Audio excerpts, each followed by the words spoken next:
Le Bangladesh est un pays qui, tragiquement, devrait être beaucoup plus prospère qu'il ne l'est. Il dispose d'un grand nombre d'avantages qui auraient pu faire de lui une économie en plein développement. Les routes commerciales mondiales, un faible ratio dette-PIB, l'accès au pétrole et une population dense. Il a même adopté le système juridique de Westminster, très apprécié des investisseurs internationaux et reconnu dans le monde entier pour la conduite équitable des affaires. Le pays avait tout pour devenir une puissance économique dans une région en plein développement, mais ce n'est pas le cas. Malgré tous ces avantages, il figure toujours sur la liste des pays les moins avancés des Nations Unies. Le Bangladesh est un pays aux possibilités immenses, qui pourrait facilement devenir l'une des plus grandes puissances industrielles de l'Asie du Sud-Est. Mais pour comprendre ce qu'il devrait faire pour que cela devienne une réalité à l'avenir, et ce qui l'a freiné dans le passé, nous devons, comme toujours, répondre à quelques questions simples. Quels sont donc les facteurs qui auraient dû faire du Bangladesh une économie beaucoup plus prospère qu'elle ne l'est actuellement? Comment le Bangladesh a-t-il manqué ces opportunités? Et y a-t-il quelque chose qu'il puisse faire pour inverser la tendance et atteindre son potentiel? Une fois que nous aurons répondu à toutes ces questions, nous pourrons inscrire le Bangladesh sur le tableau de classement de l'économie expliquée. Le Bangladesh tel qu'il existe aujourd'hui a réellement vu le jour en 1971, après l'une des catastrophes naturelles les plus meurtrières de l'histoire moderne. Le cycle Bola a frappé la région en novembre 1970, tuant environ un demi-million de personnes. Auparavant, le Bangladesh était connu sous le nom de Pakistan oriental, une région divisée par l'Inde qui a existé ainsi pendant près de 25 ans avant d'accéder à l'indépendance. L'Angleterre coloniale s'est vue expulsée de ce qui était alors l'Inde coloniale, et les frontières du Pakistan occidental et du Pakistan oriental ont été tracées en 1947. En traçant ces frontières au hasard, les Britanniques ont fini par diviser le contrôle politique à l'ouest, ce qui n'a pas été du goût des habitants de l'Est. À partir des années 1970, les tensions ont été vives et les discussions sur l'indépendance ont atteint leur paroxysme lorsque l'une des catastrophes naturelles les plus meurtrières de l'histoire moderne, le cyclone Bola, a frappé le pays en novembre 1970, tuant environ un demi-million de personnes dans l'est du pays. Cela représente 4 Hiroshima en l'espace de 6 jours seulement. Le gouvernement de l'Ouest n'a pas apporté d'aide, et les habitants de l'Est se sont sentis en colère et livrés à eux-mêmes. Outre les victimes du cyclone, de nombreuses personnes sont mortes lors de la lutte pour l'indépendance du pays, qui a duré 9 mois de mars à novembre 1971. Dans le même temps, l'Inde se battait avec le Pakistan, tandis que la guerre d'indépendance entre le Pakistan oriental et le Pakistan occidental se poursuivait, ce qui est devenu un instrument de la guerre froide. Les superpuissances mondiales de l'époque, les États-Unis et l'Union soviétique, se disputaient le contrôle et l'influence de la région, et ces conflits ont été le catalyseur de nombreuses tensions mondiales. Les États-Unis ne voulaient pas s'impliquer dans le conflit indo-pakistanais, car le Pakistan était un allié de la Chine. Entre-temps, entre le moment où le Pakistan oriental s'est déclaré nation indépendante du Bangladesh et le moment où il a été reconnu comme tel, l'Inde a signé un traité d'amitié avec l'Union soviétique qui s'est engagé à soutenir le Pakistan oriental. C'est ainsi que les deux superpuissances mondiales se sont retrouvées dans les camps opposés de la guerre indo-pakistanaise et de la guerre de libération du Bangladesh, ce qui a failli faire monter les tensions au plus haut point de la guerre froide. Les conditions sur le terrain au Bangladesh à cette époque étaient si mauvaises que l'espérance de vie moyenne a chuté de manière significative en l'espace de seulement 2 ans, autour de la poussée vers l'indépendance. Il n'est jamais facile de fonder un nouveau pays, mais dans de telles conditions, le Bangladesh était voué à l'échec dès le départ. Une catastrophe naturelle est survenue rapidement, suivie par une guerre civile avec son cortège de morts et de dévastation, et d'un conflit régional avec les conséquences mondiales potentielles des armes nucléaires, et tout cela s'est produit au cours de la première année d'existence du Bangladesh. Mais tout n'a pas été négatif, et depuis lors, les conditions et les perspectives du pays se sont considérablement améliorées, même s'il en porte encore les stigmates aujourd'hui. Le Bangladesh présente plusieurs caractéristiques économiques solides, notamment l'accès aux routes commerciales mondiales, un faible ratio dette sur PIB, l'accès au pétrole et une population dense, de sorte que, malgré son histoire tragique, il aurait pu devenir une grande puissance régionale.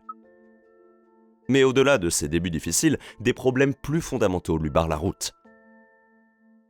Lorsqu'un pays est un exportateur à faible coût, c'est généralement parce qu'il dispose d'un avantage comparatif lui permettant de produire des biens à un prix aussi bas que possible. L'avantage comparatif signifie simplement qu'une économie ou un système économique, national ou étatique, peut produire davantage d'un produit particulier pour la même quantité d'intrants donnés.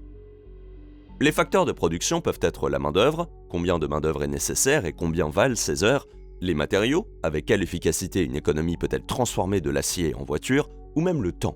Avec quelle rapidité une économie peut-elle produire un bien ou un service donné? Un pays peut très bien être capable de produire un smartphone plus efficacement que la Chine ou la Corée du Sud, mais s'il lui faut des décennies pour en produire suffisamment pour répondre à la demande des consommateurs, il y aura toujours des centres de production moins intéressants que ces économies établies. C'est particulièrement important pour le Bangladesh. Bien sûr, la plupart du temps, toutes ces variables sont simplement prises en compte ensemble, la seule donnée étant l'argent. Par exemple, combien coûtera la production d'1 million d'unités d'un téléviseur? Le pays qui peut le faire pour moins cher dispose d'un avantage comparatif. Dans l'ensemble, le poids de ces facteurs de production confère à certains pays un avantage comparatif dans la production de certains biens et services. Mais aucun pays n'a d'avantage comparatif dans absolument tous les domaines. La Chine, par exemple, dispose d'une fantastique infrastructure d'exportation, de salaires relativement bas par rapport aux normes mondiales, et d'un gouvernement qui laisse les industries faire ce qu'elles veulent avec très peu de surveillance pour des choses telles que les réglementations environnementales. Il bénéficie également d'importantes économies d'échelle grâce à une population très nombreuse, à un savoir-faire industriel étendu et à une étroite concentration géographique d'autres fabricants de pièces détachées, ce qui leur permet de devenir très performants dans la production de biens de consommation à bas prix et de se forger une réputation dans ce domaine. Elle peut produire un objet comme un grille-pain avec moins d'intrants qu'une économie comme celle des États-Unis, non seulement parce que ses travailleurs exigent des salaires moins élevés, mais aussi parce que les autres dépenses de fabrication sont moins chères en Chine. Mais c'est normal car les États-Unis, par exemple, ont un avantage comparatif en matière d'ingénierie et de développement technique, la plupart du temps parce qu'ils disposent d'un système financier qui incite réellement à investir dans la recherche et le développement, et d'un marché qui encourage l'esprit d'entreprise. Il motive les gens à sortir et à développer de nouvelles technologies et de nouveaux produits qui peuvent être exportés dans le monde entier, en payant des salaires très élevés et en attirant des personnes talentueuses au sommet de la hiérarchie. Cela confère aux États-Unis un avantage comparatif dans la production de services avancés et le développement technique, les médicaments et les produits pharmaceutiques, ainsi que la technologie qu'un pays comme la Chine est tout simplement meilleur à fabriquer. Les avantages comparatifs de la Chine sont donc différents de ceux des États-Unis. Aujourd'hui, l'avantage comparatif du Bangladesh réside dans le textile. Les textiles sont très bon marché, les vêtements et autres produits de ce type nécessitent beaucoup de main-d'œuvre. Il est donc difficile d'automatiser la production d'un t-shirt de différentes tailles. C'est tellement difficile à automatiser que même une économie technologiquement supérieure comme la Chine, qui est juste à côté, ne peut pas rivaliser parce qu'elle a besoin de beaucoup de main-d'œuvre. L'avantage comparatif se trouve ici dans un pays qui dispose de la plus grande réserve de main-d'œuvre vraiment bon marché, à savoir le Bangladesh. Cette situation est satisfaisante pour l'instant, même si le Bangladesh veut passer du statut de pays moins avancé à celui de pays à revenus intermédiaires, il devra passer d'une économie à forte intensité de main-d'œuvre à une économie à forte intensité de capital. Cette transition est importante car les économies à forte intensité de capital doivent attirer les investisseurs étrangers. Un pays comme les États-Unis a la plus forte concentration d'investissements dans le monde, car c'est là que les gens investissent leur argent. Or, le Bangladesh exporte principalement des chemises et des vêtements, car leur production nécessite beaucoup de main-d'œuvre. Aucun pays ne peut devenir avancé en exportant des t-shirts. Il doit donc se tourner vers d'autres activités à forte intensité de capital afin de commencer à acquérir un avantage comparatif dans d'autres domaines. Malheureusement, l'Asie du Sud est une région très concurrentielle, et les accords commerciaux qui en font un exportateur à faible coût en tant que pays moins avancé disparaissent pratiquement dès qu'elle devient un pays en développement. Alors, pourquoi est-il important d'opérer ce changement ? Une économie ouverte au commerce et à l'investissement avec le reste du monde est importante pour une croissance soutenue du PIB, et le Bangladesh dispose de tous les ingrédients nécessaires à cette croissance. Il a accès aux routes commerciales mondiales, il est un exportateur à faible coût et il n'a pas encore diversifié ses exportations, tant en ce qui concerne les marchandises que les partenaires commerciaux. Si un pays ne diversifie pas suffisamment ses exportations pour croître, il risque de connaître un déficit commercial, c'est-à-dire que les importations d'un pays sont supérieures à ses exportations.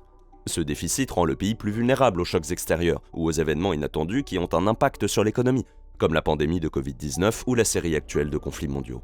Et lorsque le Bangladesh a un déficit commercial avec l'un des pays dont il est importateur, il doit emprunter la différence, ce qui l'amène à compter sur le financement externe du développement, par exemple auprès du Fonds monétaire international ou du FMI, pour remédier à la situation.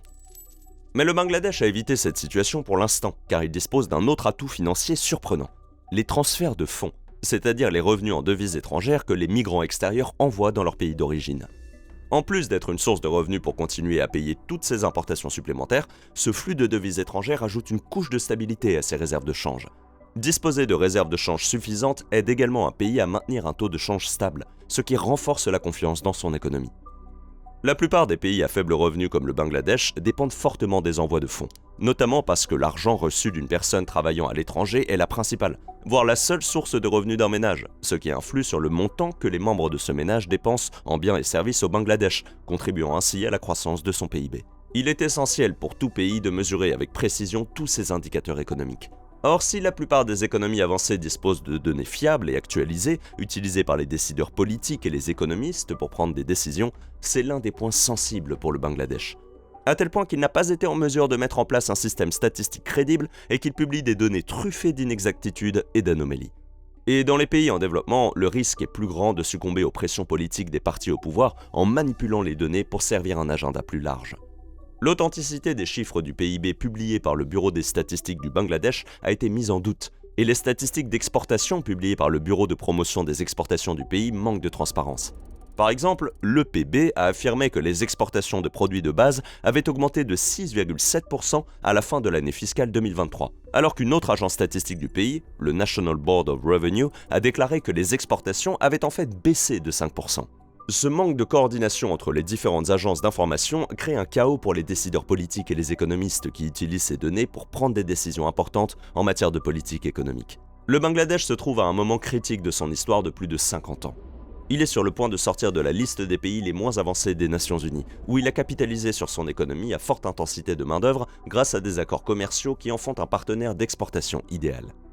Toutefois, il doit veiller à certains aspects. Tout d'abord, le Bangladesh doit trouver de nombreux avantages comparatifs qui, espérons-le, l'aideront à élargir ses partenaires commerciaux et à diversifier les biens et services qu'il exporte. Cela signifie qu'il doit également capitaliser sur le commerce avec ses voisins dans une région où il possède effectivement des avantages comparatifs sous-utilisés. Par exemple, le Bangladesh est le premier exportateur de produits pharmaceutiques vers la Birmanie, une relation qui pourrait être développée. Aujourd'hui, les échanges entre le Bangladesh et ses voisins d'Asie du Sud, tels que l'Inde, la Thaïlande et le Népal, ne représentent que 9% du commerce mondial du pays. Et ce n'est pas un hasard. L'Asie du Sud est l'une des régions du monde qui connaît la croissance la plus rapide, mais les échanges interrégionaux entre les pays sont les plus faibles du monde. Deuxièmement, le pays doit passer une économie à forte intensité de capital. Le pays s'est appuyé sur sa main-d'œuvre non qualifiée pour obtenir un avantage comparatif dans le textile et le prêt-à-porter, et il exporte également cette main-d'œuvre, ce qui permet de remettre en circulation des devises étrangères. Mais il doit améliorer la qualification de la main-d'œuvre qu'il exporte à l'étranger afin de pouvoir maintenir un flux régulier de transfert de fonds au cours de sa transition vers un pays à revenus intermédiaires. Troisièmement, le pays doit coordonner la publication de ses principaux indicateurs économiques entre les différentes agences de notation afin d'améliorer la transparence et l'intégrité des données. Que se passera-t-il si le Bangladesh n'y parvient pas? Regardez ce qui est arrivé au Sri Lanka lorsqu'il est sorti de la liste des pays les moins avancés. Une balance des paiements instable, de faibles investissements directs étrangers et un manque de diversification des exportations ont contribué à l'échec presque spectaculaire du pays en 2021. Un destin qui, espérons-le, ne se répétera pas dans ce qui pourrait être l'une des économies les plus prometteuses de la région. Bon, il est maintenant temps d'inscrire le Bangladesh sur le tableau d'économie expliquée. En commençant, comme toujours, par la taille. Le Bangladesh a un PIB de 460,2 milliards de dollars, ce qui en fait la 35e économie mondiale, juste derrière Singapour et juste devant l'Iran. Il obtient une note de 7 sur 10. Ce PIB est impressionnant pour un pays à faible revenu, mais réparti sur une population de 171,1 millions d'habitants, cela signifie que son PIB par habitant n'est que de 2668 dollars, bien en deçà de la moyenne mondiale de 12 235 dollars. Les opportunités existent et la croissance est régulière, mais pour l'instant, le Bangladesh obtient une note de 3 sur 10. La stabilité et la confiance sont probablement meilleures que ce que la plupart des gens imaginent, et si le pays a maintenu une croissance stable de son PIB pendant presque toute son existence, malgré les problèmes gouvernementaux, notamment la corruption, il a été un partenaire commercial constant avec des pays situés à l'autre bout du continent. À long terme, le Bangladesh devra résoudre ces problèmes afin de diversifier ses exportations, tant au niveau des biens que des partenaires commerciaux. Mais pour l'instant, il obtient une note de 5 sur 10, alors qu'il s'apprête à traverser une décennie incertaine. La croissance a été forte, elle a presque triplé au cours de la dernière décennie grâce à des accords commerciaux favorables qui font du pays un exportateur à faible coût et exempt de droits de douane pour certains partenaires commerciaux. Toutefois, cette situation n'est pas durable, car ces accords expireront lorsque le Bangladesh sortira de l'indice des pays les moins avancés. Mais pour l'instant, il obtient un 10 sur 10. Enfin, l'industrie. Son avantage comparatif dans le secteur du prêt-à-porter repose sur une main-d'œuvre intensive et bon marché, et sur des exportations vers des pays éloignés de ses frontières. Il doit diversifier ses exportations pour soutenir le passage à une économie à forte intensité de capital qui développe de nouvelles technologies, et trouver davantage de partenaires commerciaux plus proches de ses frontières pour soutenir cette transition, ce qu'il commence à faire mais pas vraiment encore, d'où une note de 5 sur 10. Au total, le Bangladesh obtient une note moyenne de 6 sur 10, un résultat respectable grâce à sa forte croissance qui le place en tête du classement. Cette vidéo mentionne le Sri Lanka, un avertissement concernant ce qu'un pays comme le Bangladesh ne devrait pas faire lorsqu'il est confronté à une situation économique similaire. Alors, si vous êtes curieux de voir comment cela s'est passé, cliquez sur la vidéo à l'écran. Merci d'avoir regardé la vidéo jusqu'au bout. Ciao!